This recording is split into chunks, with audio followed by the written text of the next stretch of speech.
Welcome to ACD Combatives, your combatives and control tactics channel. Please like, subscribe, and share.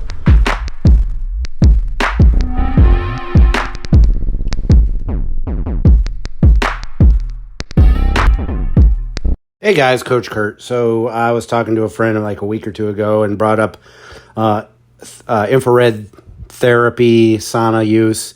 And she's like, hey, do a video on that. And so that's what I'm following up on. My wife and I wanted to get a infrared therapy booth, but as you can see by the example on the screen, they're pretty expensive. So we looked around for alternatives. If you're curious about infrared therapy, Dr. Rhonda Patrick talks a lot about it. She was on the Joe Rogan podcast. That's a really informative one. I'll let you spend your time and effort looking up the do's and don'ts and the benefits of it. But we went ahead and built our own infrared. We used a grow tent. And this is what you're seeing right now. This is the one we bought off of Amazon. And this grow tent is plenty big for one person. The booth we were looking at was for two people, and then I've seen them as low as $1,500 to $2,000 for a two-person one. But this is for one person, and we spent $159 on it. And it's again for indoor growing. I love how it shows tomatoes on the in the picture, the window, like anybody grows tomatoes in their basement in this. But anyway, we use it for infrared, and it's perfect for that. As you can see, it's a pretty thick, well-built material, well-made material, excuse me. And we put a shoe rack in there, and I will explain more about that in a minute.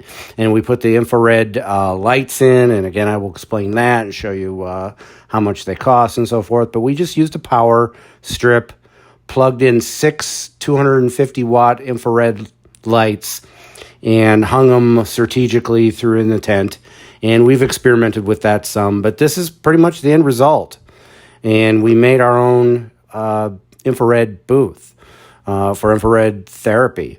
So if this is something you're interested, this is the video for you. There's other really good videos on YouTube about it. I'm sure if you're looking up this video, others will pop up.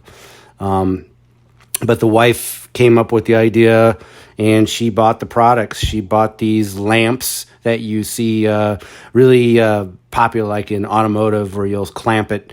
And so you have a clamped light.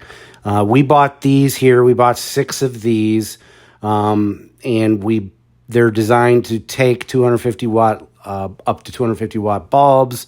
We used the shoe stand, and again, I'll cover more about that. And you can set them up any way you want.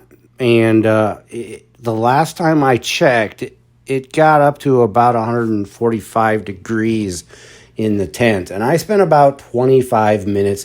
I turn it on, let it kind of run for a minute or two before I get into it, just to get the temperature up. By the time I get in, it's over 100 degrees in the tent.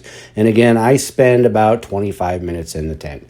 Therapeutic range is like 130 to 160 degrees. These are the bulbs. These aren't the ones we purchased, but this is an example of what you can purchase, 250 watt infrared bulbs. They're made for therapy or for pets, like lizards and so forth. There's various reasons for them, but they're perfect for infrared therapy. And you see a temperature gauge that I have, a little digital, like $5 temperature gauge I threw in there. So I don't know how accurate the temperature reading is, but this is it in various configurations. This is kind of where we're at now. Again, 6 bulbs. A lot of do-it-yourselfers went with 4. We wanted to make sure we were getting enough angles. And I stand in the booth, but you see I got a tiny little stool in there. That stool's for, I guess, milking cows. That's why it's so low. I don't really sit in here very often. Occasionally I do. But I stand, and I stand in there for about 25 minutes. I have my cell phone going with music, and just relax, work on my breathing. And man, I tell you what, I've talked about how I'm 51 and I have bad knees. I've had surgery on both knees, and I have a bad hip and a bad shoulder, blah, blah, blah, blah, blah.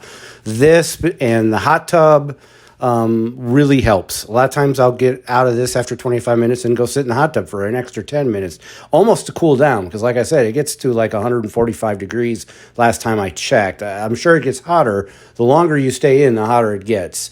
When I get in, it's usually around 100, 110 degrees, and then it goes up from there. But this is the shoe rack I was talking about. You could get any old shoe rack. I mean, I don't need to tell you about what shoe rack to get, but that's the one I got. And that is just so I can clamp the lights on. And you can see right there, that's the end configuration. We ended up clamping them on the inside of the shoe rack because I burnt myself on one of the bulbs. And I thought, hey, I'm going to put them on the inside of the shoe rack. So the shoe rack also kind of acts as a guard. So I'm not getting terribly close to the bulbs. But don't worry, I didn't burn myself badly.